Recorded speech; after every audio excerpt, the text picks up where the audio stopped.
आप नोबेल पुरस्कार विजेता रविंद्रनाथ टैगोर द्वारा लिखित कहानी पोस्टमास्टर सुनने जा रहे हैं। अपना पहला काम शुरू करते ही पोस्टमास्टर को उलापुर गांव में आना पड़ा। गांव बहुत ही साधारण था।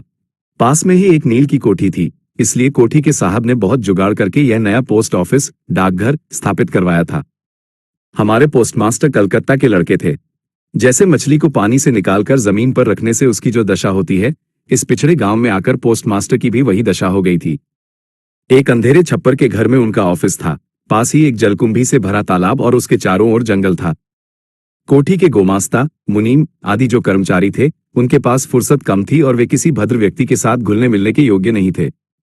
विशेष रूप से कलकत्ता का लड़का ठीक से मिलना जुलना नहीं जानता था। अपरिचित स्थान पर जाने पर वह या तो अभिमानी हो जाता था या संकोच में रहता था। इसी कारण स्थानीय लोगों के साथ उसका मेलजोल नहीं हो पाता था। फिर भी हाथ में काम ज्यादा नहीं था। कभी कभी वह 2-4 कविताएं लिखने की कोशिश करता था। उनमें वह ऐसा भाव व्यक्त करता था कि सारा दिन पेड़ पौधों के पत्तों का हिलना और आसमान के बादल देखकर जीवन बहुत सुख से बीत जाता है, परंतु अंतर्यामी जानते हैं कि अगर अरेबियन नाइट्स का कोई दैत्य आकर एक रात में इन डाल पत्तों समेत सारे पेड़ों को काटकर पक्की सड़क बना दे और कतारबद्ध इमारतें आसमान के बादलों को दृष्टि से ओझल कर दें, तो यह अधमरा भद्र युवक फिर से नया जीवन पा सकता है। पोस्टमास्टर का वेतन बहुत कम था। उन्हें खुद खाना बनाना पड़ता था और गांव की एक अनाथ लड़की, जिसके माता पिता नहीं थे, उनके कामकाज कर देती थी। बदले में उसे थोड़ा खाना मिल जाता था। लड़की का नाम रतन था। उम्र 12-13 साल। विवाह की कोई विशेष संभावना नहीं दिखती थी।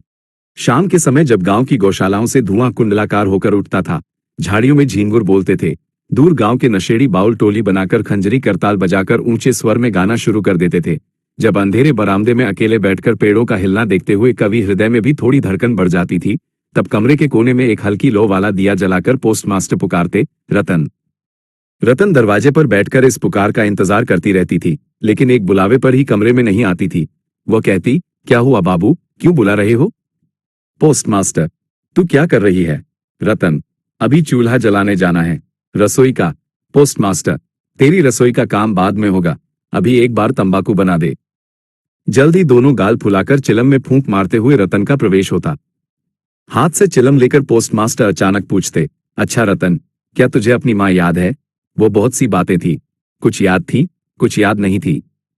माँ से ज्यादा पिता उसे प्यार करते थे, पिता की उसे थोड़ी थोड़ी याद थी। कड़ी मेहनत करके पिता शाम को घर लौटते थे, उनमें से कुछ शामें उसे साफ तस्वीरों की तरह याद हैं। बातें करते करते रतन धीरे धीरे पोस्टमास्टर के पैरों के पास जमीन पर बैठ जाती। उसे याद आता कि उसका एक छोटा भाई था।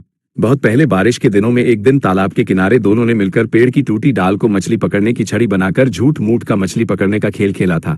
कई गंभीर घटनाओं की तुलना में वही बात उसे सबसे ज्यादा याद आती थी। इसी तरह बातों के सिलसिले में कभी कभी देर रात हो जाती थी, तब आलस के कारण पोस्टमास्टर की और खाना पकाने की इच्छा नहीं होती थी। सुबह की बासी सब्जी बची रहती थी और रतन जल्दी से चूल्हा जलाकर कुछ रोटियां सेक लाती थी। उसी से दोनों का रात का भोजन चल जाता था।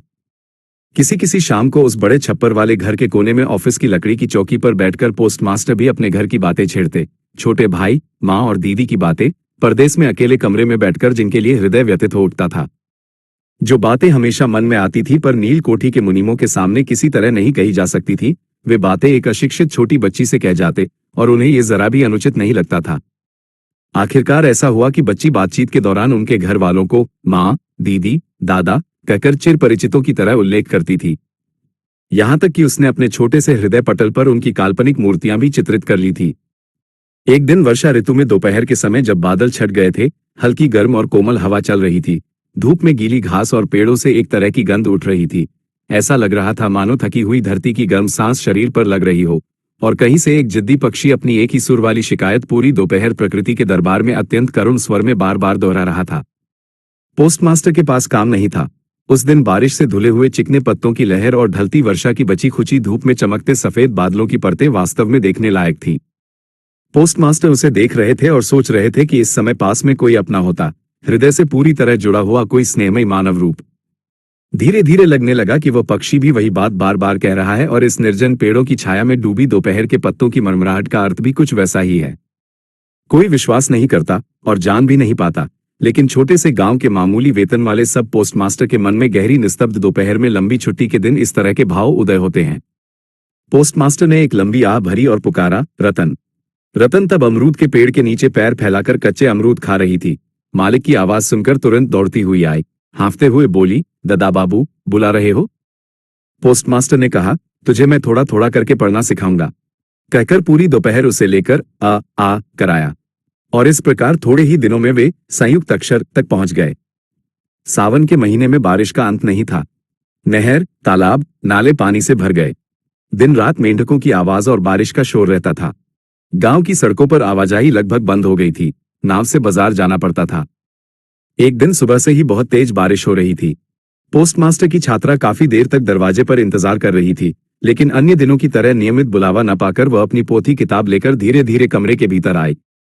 देखा, पोस्टमास्टर अपनी खटिया पर लेटे हुए हैं, आराम कर रहे हैं समझकर वह अत्यंत चुपचाप फिर से कमरे से बाहर जाने लगी। अचानक सुना, रतन। तुरंत लौटकर बोली, ददा बाबू सो रहे थे? पोस्टमास्टर ने कातर स्वर में कहा, तबीयत ठीक नहीं लग रही है, जरा मेरे माथे पर हाथ रखकर देख तो। इस नितांत एकांत परदेश में, घनघोर बारिश में बीमार शरीर के लिए थोड़ी सेवा पाने की इच्छा होती है। गर्म ललाट पर चूड़ी पहने हुए कोमल हाथ का स्पर्श याद आता है। इस घोर प्रवास में रोग की यंत्रणा में स्नेहमयी नारी के रूप में माँ और दीदी पास बैठी हैं, ये सोचने की इच्छा होती है, और यहाँ प्रवासी की मन की अभिलाषा विफल नहीं हुई। बालिका रतन अब बालिका नहीं रही। उसी क्षण उसने माँ का स्थान ले लिया। वैद्य, डॉक्टर को बुला लाए, समय पर दवा खिलाई, रात भर सिरहाने जागती रही, खुद पथ्य, बीमार का खाना बनाया और 100 बार पूछा, क्यों ददा बाबू, थोड़ा अच्छा लग रहा है क्या? बहुत दिनों बाद पोस्टमास्टर कमजोर शरीर के साथ बीमारी की बिस्तर से उठे। मन में तय किया कि अब और नहीं, यहां से किसी भी तरह तबादला, ट्रांसफर करवाना होगा। स्थानीय अस्वस्थता का उल्लेख करते हुए तुरंत कलकत्ता के अधिकारियों को तबादले के लिए आवेदन भेज दिया। बीमारी की सेवा से मुक्ति पाकर रतन ने दरवाजे के बाहर फिर से अपना स्थान ले लिया, लेकिन पहले की तरह अब उसे बुलावा नहीं आता था। कभी कभी वो झांक कर देखती, पोस्टमास्टर अत्यंत अन्य भाव से चौकी पर बैठे हैं या खटिया पर लेटे हुए हैं। रतन जब बुलावे की प्रतीक्षा में बैठी रहती, तब वे अधीर मन से अपने आवेदन के उत्तर की प्रतीक्षा कर रहे होते। बालिका दरवाजे के बाहर बैठकर 1000 बार अपना पुराना पाठ पढ़ती। उसे डर था कि कहीं जिस दिन अचानक बुलावा आए, उस दिन उसके संयुक्त अक्षर गड़बड़ न हो जाएं। आखिरकार एक हफ्ते बाद एक शाम को बुलावा आया। उमंग भरे हृदय से रतन ने कमरे में प्रवेश किया और पूछा, ददा बाबू मुझे बुला रहे थे? पोस्टमास्टर ने कहा, रतन कल ही मैं जा रहा हूं। रतन, कहाँ जा रहे हो ददा बाबू? पोस्टमास्टर, घर जा रहा हूं। रतन, फिर कब आओगे? पोस्टमास्टर, अब नहीं आऊंगा। रतन ने और कोई सवाल नहीं पूछा। पोस्टमास्टर ने खुद ही उसे बताया कि उन्होंने तबादले की अर्जी दी थी, वो मंजूर नहीं हुई, इसलिए वे नौकरी छोड़कर घर जा रहे हैं। बहुत देर तक और कोई कुछ नहीं बोला। दिया टिमटिमा रहा था और कमरे की पुरानी छत के छेद से एक मिट्टी के बर्तन पर टप टप बारिश का पानी गिर रहा था। कुछ देर बाद रतन धीरे से उठकर रसोई में रोटी बनाने गई। अन्य दिनों की तरह वह फुर्ती नहीं थी। शायद मन में बहुत से विचार आ रहे थे। पोस्टमास्टर का खाना खत्म होने के बाद बालिका ने उनसे पूछा, ददा बाबू क्या मुझे अपने घर ले जाओगे? पोस्टमास्टर ने हंसकर कहा, वो कैसे हो सकता है? ये बात किन किन कारणों से असंभव है, ये बालिका को समझाना उन्होंने आवश्यक नहीं समझा। पूरी रात सपने में और जागते हुए बालिका के कानों में पोस्टमास्टर की हंसी वाली आवाज गूंजती रही, वो कैसे हो सकता है? सुबह उठकर पोस्टमास्टर ने देखा कि उनके नहाने का पानी तैयार है। कलकत्ता की आदत के अनुसार वे बाल्टी के पानी से नहाते थे। वे कब प्रस्थान करेंगे, ये बात बालिका किसी कारण से पूछ नहीं पाई थी। कहीं सुबह जरूरत न पड़ जाए, इसलिए रतन ने उतनी रात को नदी से उनके नहाने का पानी भर लिया था। स्नान समाप्त होने पर रतन को बुलाया गया। रतन चुपचाप कमरे में आए और आदेश की प्रतीक्षा में एक बार खामोशी से मालिक के चेहरे की ओर देखा। मालिक ने कहा, रतन, मेरी जगह जो नए व्यक्ति आएंगे उनसे मैं कह जाऊंगा कि वे तेरा मेरी ही तरह ख्याल रखें। मेरे जाने से तुझे चिंता करने की जरूरत नहीं है। ये बातें अत्यंत स्नेहपूर्ण और दयालु हृदय से निकली थी, इसमें कोई संदेह नहीं है, लेकिन नारी हृदय को कौन समझेगा? रतन ने कई दिनों तक मालिक की बहुत सी डांट खामोशी से सही थी, लेकिन ये नर्म बात वो सहन नहीं कर पाई। वो फूट फूट कर रोने लगी और कहा, नहीं नहीं, आपको किसी से कुछ नहीं कहना है, मैं यहां नहीं रहना चाहती। पोस्टमास्टर ने रतन का ऐसा व्यवहार कभी नहीं देखा था, इसलिए वे हैरान रह गए। नया पोस्टमास्टर आ गया। उसे सारा चार्ज सौंपकर पुराने पोस्टमास्टर चलने को तैयार हुए। जाते समय रतन को बुलाकर कहा, रतन, मैं तुझे कभी कुछ दे नहीं पाया, आज जाते समय तुझे कुछ दे जा रहा हूं, इससे तेरा कुछ दिन चल जाएगा।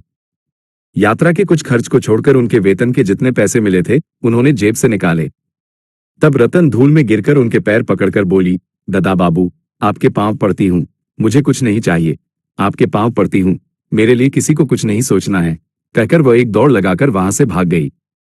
पूर्व पोस्टमास्टर ने एक आह भरी, हाथ में कालीन का बैग लटकाया, कंधे पर छाता लिया और कुली के सिर पर नीली सफेद धारियों वाला टिन का संदूक रखवाकर धीरे धीरे नाव की ओर चल दिए। जब वे नाव पर चढ़े और नाव चल दी, बारिश से उफनती हुई नदी धरती के आंसुओं की तरह चारों ओर छलछल करने लगी, तब वे हृदय में एक गहरी वेदना महसूस करने लगे। एक साधारण ग्रामीण बालिका का करुण चेहरा जैसे एक विश्वव्यापी अदृश्य मर्म व्यथा व्यक्त करने लगा।